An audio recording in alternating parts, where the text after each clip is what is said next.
So for Nissan and the Nissan Leaf, it's called ProPilot. Obviously the other one that's really popular is Tesla's system called Autopilot. I haven't looked at that one, so I'm not sure how that compares, but let's take a look at the Nissan Leaf ProPilot. So what I'm going to do is just push this button here, and when I press that, you see on the dash ProPilot's engaged, and it's all grayed out at the moment, and you see the safety shield assist mode was there, and you see this other screen now that shows you kind of what's really in front of you with 3 bars on it. Now I'm going to hit the set button, okay, and that just engages ProPilot. So ProPilot's now on, and it's got the current speed. I'm on a motorway, so I'm able to do 100 kilometers now.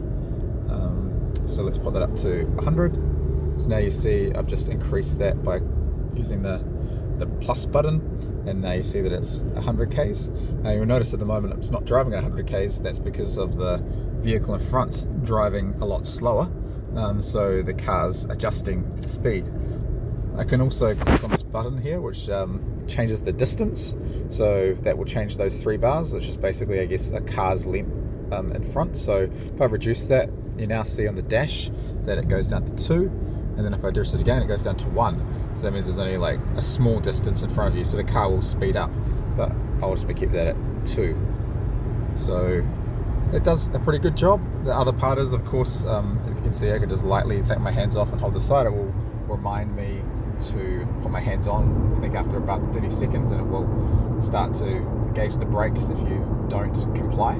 So you can even just touch it lightly, but you need to kind of remain in control. So this feature just keeps you within the lane assist. So it uses the radar and the cameras, I believe, to try and keep you in the middle of the lane. It works pretty well, although there are certain times that I don't feel that the system's as good as it could be. But certainly does take away some of the stresses of having to concentrate on driving, where you can just kind of let the car do much of the work, especially on quite a mundane straight kind of piece of road. The car does quite well at that. One thing about Nissan's ProPilot that I've found is that often in different lighting conditions it will not work, and then I think it relies a lot on the sign writing on the road, in terms of the lines, for it to work out where the car needs to be. So occasionally we'll just completely disengage if there's too much sun, I think, into the camera at the front of the vehicle. Then also the steering functionality or the lane keep will just turn itself off randomly. So that could be quite bad, for instance now, or if you're letting it kind of drive you around a corner and you weren't paying as much attention and holding the steering wheel as close, and it does give you an audible reminder when it goes off. It's not going to do that for us now, but it will just kind of grey itself out and beep, which indicates it's off, and then when it comes back on, it beeps again and goes green.